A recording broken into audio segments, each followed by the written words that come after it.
Hello, this is मौसम कुमार और आप देख रहे हैं ए चंद्रयान स्टडी पॉइंट। यहाँ पर आप अभी फिजिक्स पढ़ रहे हैं जिसमें कि दर्पण चैप्टर पढ़ाया जा रहा है अभिनव सर के द्वारा। फिलहाल मैं आपको आगे की टॉपिक पढ़ाऊंगा। ओके, और आगे आगे की टॉपिक है गोलीय दर्पण में गोलीय दर्पण में वक्रता केंद्र और फोकस में क्या रिलेशन है, क्या संबंध है, उसके बारे में आपको आज बताऊंगा डिटेल में। ठीक है, आइए देखते हैं। टॉपिक है गोलीय दर्पण की फोकस दूरी और उसकी वक्रता त्रिज्या में संबंध। इसमें संबंध ये होता है कि वक्रता त्रिज्या गोलीय दर्पण का वक्रता त्रिज्या फोकस दूरी की दुगनी होती है, या आप ऐसे बोल सकते हैं कि फोकस दूरी वक्रता त्रिज्या का आधा होता है। तो हम दर्पण दर्पण में ये बातें दर्पण के लिए बोल रहे हैं। तो हम दर्पण तो दो दो दो पढ़े हैं, अवतल दर्पण और उत्तल दर्पण। तो हमने एक एग्जांपल के थ्रू, एक डेरिवेशन के थ्रू हम आपको ये प्रूफ करके दिखाएंगे। यहाँ पे मैंने जो दर्पण लिया है वो है अवतल दर्पण, जैसा कि आप देख रहे हैं बाहरी कलई किया हुआ है। तो जो बाहरी कलई किया हुआ रहता है वो अवतल दर्पण होता है। ठीक है, तो इसमें आप देख रहे हैं अवतल दर्पण है। अवतल दर्पण में ए बी एक किरण है जो आपतित किरण है, अवतल दर्पण में आके वो किरण टकराती है और ये फोकस से होकर गुजरती है। ए बी किरण आपतित किरण कहलाएगी और जो परावर्तित किरण है जो दर्पण से टकराने के बाद जा रही है वो परावर्तित किरण है, जिसको हम बी एफ बोल सकते हैं। और जो आप जानते हैं कि जब भी कोई किरण या प्रकाश का रे दर्पण से टकराती है तो वो एक कोण बनाती है जिसे हम बोलते हैं आपतन कोण। और जब परावर्तन होने के बाद जो कोण बनाती है अविलंब के साथ, दोनों केस में एक जब किरण टकराती है दर्पण से और टकराने के बाद जब लौटती है तो वो दोनों केस में एक कोण बनाती है अविलंब के साथ। ठीक है, तो अविलंब के साथ जब आपतित किरण कोण बनाती है तो उसे हम आपतन कोण कहते हैं, और अविलंब के साथ जब परावर्तित किरण कोण बनाती है तो उसे हम परावर्तन कोण कहते हैं। ठीक है, यहाँ पर आप देख रहे हैं ए बी जो है इंसिडेंट रे बोल सकते हैं, या फिर इसको आपतित किरण बोल सकते हैं, और बी एफ परावर्तित किरण है। और यहाँ पे जो एंगल बना रहा है ये एंगल ये हो गया इंसिडेंट एंगल बोलते हैं इसको, या फिर आपतन कोण बोलते हैं। और ये कोण जो हो गया ये हो गया आर, जिसको मैंने डिनोट किया है आर से। ये कोण हो गया रिफ्लेक्शन एंगल, जिसको हम बोलते हैं परावर्तन कोण। ठीक है, और इस पे ये जो डॉटेड लाइन आपको दिख रहा है ये मैंने अविलंब खींचा है, अविलंब या नॉर्मल बोलते हैं इंग्लिश में इसको। ठीक है, जो सी पॉइंट से होके गुजर रहा है। और ये परावर्तित किरण है जो कि एफ पॉइंट से गुजर रहा है। ठीक है, ये मैंने कंस्ट्रक्ट किया है प्रूफ करने के लिए। आइए अब देखते हैं इसमें क्या क्या चीजें हो रहा है। ठीक है, जो मैंने आपको बताया वो लिखा हुआ है यहाँ पे कि सी बी एक दर्पण की सतह है, आप देख रहे हैं, जो कि बी बिंदु पर अविलंब है। ठीक है, परावर्तन के नियम से आपने परावर्तन का नियम पढ़ा होगा, जैसा कि अभी मैंने बताया कि आपतन कोण परावर्तन कोण के बराबर होता है। तो अब इसमें हम कोण का नामांकन करेंगे कि कौन कोण किसके बराबर हो रहा है। ठीक है, इस थ्योरी के अनुसार तो ए बी सी ये कोण जो बन रहा है, ठीक है, ये हो गया आपतन कोण। और परावर्तन कोण हो गया ये आर वाला। तो ये आर वाले कोण को हम कैसे डिनोट करेंगे, ये कोण बोल सकते हैं इसको सी बी एफ। तो ए बी सी और सी बी एफ आपस में क्या होगा, इक्वल होगा। किसके किसके कौन से नियम से, परावर्तन के नियम से। ओके, ठीक है। अब हम जब देख रहे हैं कि ये किरण जो है ये इस पीसी जो आप देख रहे हैं लाइन, पीसी लाइन जो कि पोल से होकर गुजर रहा है। ठीक है, ध्रुव के पोल से, पोल मतलब दर्पण के पोल से, जिसको हम ध्रुव बोलते हैं। ठीक है, जिससे गुजर रहा है, ये दोनों आपस में क्या है, पैरेलल है। पैरेलल मीन्स समानांतर। जब दो लाइन आपस में समानांतर होती है तो दोनों के बीच की दूरी क्या होती है, बराबर होती है। जैसा कि आप देख सकते हैं इसे, ये होता है पैरेलल लाइन। ठीक है, मान लिया इसको ए बी मान लेते हैं, इसको एम एन मान लेते हैं। ये पैरेलल लाइन है। ये दोनों पैरेलल लाइन तब बोलेंगे जब इसकी दूरी, बीच की दूरी हमेशा बराबर होती है। और ये नेवर एंडिंग लाइन इसको वो बोलते हैं। ठीक है, नेवर एंडिंग लाइन। तो जब समानांतर है तो नेवर एंडिंग ही होगा। ठीक है, और हाँ, समानांतर लाइन को जब एक तिर्यक रेखा काटती है तो उसमें कुछ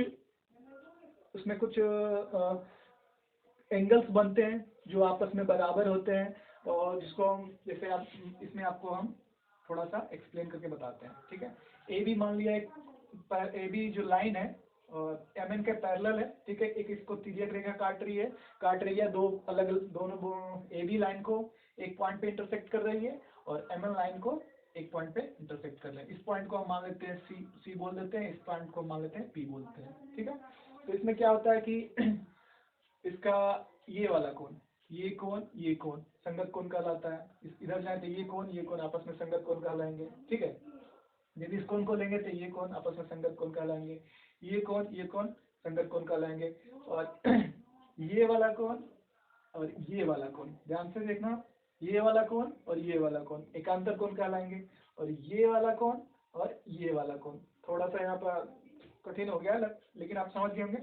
ये वाला कोण और ये वाला कोण क्या होता है, एकांतर कोण होता है। तो इसमें संगत कोण आपस में बराबर होता है, एकांतर कोण आपस में बराबर होता है, और इसमें अंतः कोणों का योग जो होता है 180 डिग्री होता है। तो खैर ये तो दूसरा टॉपिक है, मैं बस आपको ये बताना चाह रहा था कि इसमें एकांतर कोण कौन सा होता है।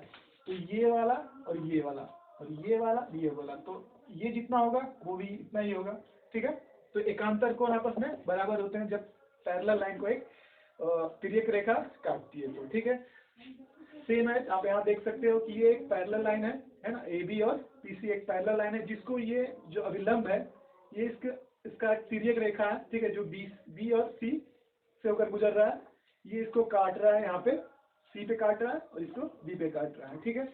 तो ये वाला एंगल और ये वाला एंगल आप देख रहे हो, ये भी एक क्या है, एकांतर कोण है, ठीक है। तो एकांतर कोण आपस में क्या होते हैं, बराबर होते हैं पैरेलल लाइन में, ओके। तो यहाँ पे मैंने वही लिखा है, A B C is equal to B C F, A B C, ठीक है। ये वाला कोण ए बी सी को रिप्रेजेंट कर रहा है और बी सी एफ ये वाला को रिप्रेजेंट कर रहा है, ठीक है। तो एक ये कोण और एक ये कोण आपस में क्या हो जाएंगे, बराबर हो जाएंगे, किसके अनुसार, एकांतर कोण के अनुसार। एकांतर कोण मीन्स जब समानांतर लाइन को एक तिर्यक रेखा काट रही है तो, ठीक है। तो आप यहाँ पे दो इक्वेशन देख सकते हैं, एक ये और एक ये। फर्स्ट इक्वेशन में आपने देखा कि परावर्तन के नियम से ये और ये आपस में बराबर है। दूसरा इक्वेशन से आपने क्या देखा कि ये वाला एंगल और ये वाला एंगल आपस में बराबर है, किसके हिसाब से, एकांतर कोण के हिसाब से। अब आगे चलते हैं। यहाँ पे मैंने लिखा है कि बी सी एफ एक समद्विबाहु त्रिभुज है। समद्विबाहु त्रिभुज, तब पहले समझते हैं कि समद्विबाहु त्रिभुज क्या है। समद्विबाहु त्रिभुज का मतलब होता है, पहले इसको ही हम संधि विच्छेद करके समझते हैं। सम का मतलब बराबर, द्वि का मतलब दो, बाहु का मतलब भुजा, और त्रिभुज का मतलब तीन भुजाओं से घिरा हुआ क्षेत्र या आकार, ठीक है। इसका मतलब ये हुआ कि वैसा त्रिभुज जिसकी दो भुजाएं आपस में बराबर है उसको बोलते हैं समद्विबाहु, ठीक है, समद्विबाहु त्रिभुज। और मैंने यहाँ पे क्या लिखा है कि बी सी एफ, तो बी सी एफ कहाँ पे है, ध्यान से देखना आप, बी सी एफ यहाँ पे देखना, इस तरह से बन रहा है, ठीक है, इस तरह से बन रहा है, मतलब लाइक दिस,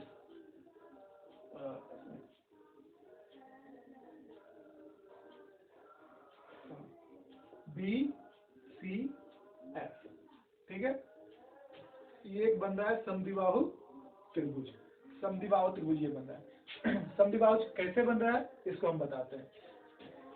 ये मैंने कहा कि ये आई है, ठीक है, आपतन कोण है, ये इसके बराबर हो गया, तो ये हो गया, ये भी आई हो गया, राइट, और ये आर है। और हम जानते हैं कि आपतन कोण परावर्तन के नियम से कि आपतन कोण परावर्तन कोण के बराबर होता है। तो ये आई बराबर आर, यानी अगर ये 30 डिग्री है तो ये भी 30 डिग्री है, हो जाएगा, राइट। और आई इसके बराबर है, इस कोण के भी बराबर है एकांतर कोण के हिसाब से, तो अगर ये 30 डिग्री तो ये भी 30 डिग्री, तो ये जो यहाँ पे हम लिए ये 30 डिग्री, तो ये भी 30 डिग्री हो जाएगा। मेन कि इसके दो एंगल क्या हो गए, ये त्रिभुज का दो एंगल आपस में बराबर हो गया, और अगर दो एंगल बराबर हो गया तो उसके सामने वाली भुजा भी आपस में बराबर हो जाती है। ये एंगल है तो इसके सामने वाली भुजा क्या हो गया, ये, और ये एंगल है तो इसके सामने वाली भुजा ये, ठीक है। तो ये दोनों आपस में बराबर हो जाएंगे भुजा, ये और ये वाली भुजा, ठीक है। यानी इसका बी एफ और टी एफ आपस में क्या हो जाएंगे, बराबर हो जाएंगे, किसके हिसाब से, समद्विबाहु त्रिभुज के हिसाब से। तो वही मैंने यहाँ पे लिखा है बी एफ बराबर एफ सी। ठीक है, अब आगे चलते हैं। आगे मैंने क्या लिखा है कि बी पी के बहुत निकट हो तो। अब बी को पी के बहुत निकट क्यों करेंगे, पहला क्वेश्चन तो ये है। ठीक है, तो वो इसलिए क्योंकि जो लाइन आ रहा है यहाँ पे, जो लाइन दिखा रहे हैं आपको आपतित किरण, तो आपतित किरण तो कोई भी किरण कहीं से भी आ सकता है। तो ये जो किरण आ रही है, ये यहाँ से भी आ सकता है, यहाँ से भी आ सकता है, कहीं से भी आ सकता है। ठीक है, तो मान लिया कि ये जो इंसिडेंट पॉइंट है ये यहाँ के बजाय यहाँ पे हो, है ना, या फिर इसके पी के बहुत नजदीक हो, यानी ध्रुव के बहुत नजदीक हो। जब ये बी बहुत पी के बहुत नजदीक हो जाएगा तो ये जो आप देख रहे हो B F is just like, आप देखना मेरे हाथ को, ये बी जो हो जाएगा यहाँ से यहाँ शिफ्ट हो जाएगा, तो ये ऑलमोस्ट इक्वल हो जाएगा किसके, बी जो आ जाएगा पी पर, ये ऑलमोस्ट हो जाएगा किसके इक्वल, बी ऐसे, बी इज ऑलमोस्ट यहाँ पे कर देते हैं, बी को पहले लिख देते हैं। ठीक है, तो बी ऑलमोस्ट इक्वल पी का, तो इसको हम बोल सकते हैं पी एफ बोल सकते हैं या फिर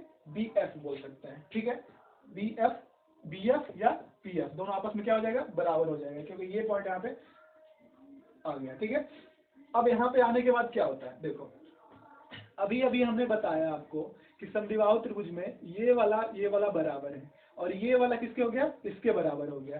ठीक है, तो ये वाला पहले से बराबर ही था, बी एफ बराबर सी एफ समद्विबाहु के हिसाब से, और ये वाला बी एफ अब पी एफ के बराबर हो गया, तो पी एफ बराबर सी एफ। ठीक है, थोड़ा सा मिट गया है, लेकिन मैंने जो पहले बनाया है पिक्चर उसका स्क्रीनशॉट ले लीजिएगा, उसके बाद आप इसको ध्यान से पढ़िएगा। ठीक है, अभी हमने बताया कि बी पॉइंट यहाँ पे आ जाएगा तो बी एफ बराबर पी एफ हो जाएगा। ठीक है, और सी एफ बी एफ के पहले से इक्वल है क्योंकि ये समद्विबाहु त्रिभुज है, तो सी एफ और बी एफ आपस में क्या हो जाएगा, इक्वल हो जाएगा। ठीक है, तो पी एफ बराबर सी एफ। ठीक है, पी एफ बराबर सी एफ या एफ सी आप बोल सकते हो। जब ये दोनों आपस में बराबर है तो जब दोनों को ऐड कर देंगे तो पी सी मिल जाएगा, हमें दोनों को ऐड कर देंगे तो पी सी मिल जाएगा, क्योंकि ये दोनों आपस में बराबर है, ये दोनों आपस में बराबर है, और ये दोनों को मिला करके क्या हो जाएगा, पीसी। और पीसी का इसका क्या मतलब हो गया, पीसी का मतलब हो गया, ऐसे लिख सकते हैं, पीसी का मतलब यहाँ पे है पोल से लेकर वक्ता केंद्र तक। ठीक है, पोल से लेकर वक्ता, पोल मतलब ध्रुव। ठीक है, इसको लिख सकते हैं P F plus C F, ऐसे लिख सकते हैं P F plus C F, और पी एफ सी एफ आपस में क्या है, इक्वल है, तो दोनों में से किसी का एक का लिख सकते हैं। ठीक है, और यहाँ से यहाँ तक क्या है, ये फोकस है इसका एफ, और यहाँ से यहाँ तक क्या है, ये आर है, ये टोटल आर है ना। अब यहाँ पे मैंने क्या लिखा है, पीसी बाई 2 क्यों लिखा है, क्योंकि ये पीसी जो है इसका ये सॉरी, ये पीसी जो है पी एफ का दुगना है ना, क्योंकि ये और ये दोनों मिला करके है पी एफ और C F, P F plus C F दोनों मिल के आ रहा है, ये और ये दोनों आपस में क्या है, बराबर है। तो आप किसी का लिख सकते हो, इसको लिख सकते हो ऐसे 2 पी एफ लिख दो या फिर 2 सी एफ लिख दो। ठीक है, और सी एफ या पी एफ क्या है, आर है, सॉरी एफ है, एफ का मतलब फोकस है, और पीसी क्या है आपका, आर के बराबर है। यहाँ से यहाँ तक क्या है, आर ही है ना, यहाँ से यहाँ तक, तो आर बराबर क्या हो जाएगा, 2f हो जाएगा, या फिर यहाँ से आप कर सकते हो एफ बराबर आर बाई 2, ऐसे लिख सकते हो। तो इससे हमको क्या समझ में आया कि दर्पण में, अवतल दर्पण में फोकस जो होता है वो त्रिज्या का आधा होता है, और त्रिज्या कहने का मतलब यहाँ पे क्या होता है, सेंटर ऑफ कर्वेचर, मतलब वक्रता त्रिज्या। तो कोई भी दर्पण हो, अवतल दर्पण हो या उत्तल दर्पण हो, दोनों केस में वक्रता त्रिज्या जो होती है फोकस के दुगनी होती है, या फोकस के टर्म में बोले, फोकल के टर्म में बोले तो वो त्रिज्या के आधा होता है। ठीक है, बस इसमें एक बात ध्यान देने लायक है कि जब भी हम बात करते हैं उत्तल दर्पण का, तो उत्तल दर्पण में एक्चुअली जब रेखा यहाँ पे आपने देखा कि जो परावर्तित किरण है वो एफ से होके गुजर रही है, और ये गुजरती है। ठीक है, एक रेखा गुजरती है एफ से होकर, लेकिन उत्तल दर्पण के केस में क्या होता है कि वो गुजरती हुई प्रतीत होती है, उससे गुजरती नहीं है, वो हम दिखाते हैं प्रूफ करने के टाइम कि हाँ इससे लाइन जा रही है, राइट। ऐसे होगा कलकिया हो रहेगा, तो आप ऐसे करके टकराएंगे, तो इस तरह से हम गुजरता हुआ दिखाएंगे उसको। सो आई थिंक आप समझ गए होंगे, और इससे रिलेटेड कोई भी क्वेरीज हो आप कमेंट में लिख सकते हैं। धन्यवाद।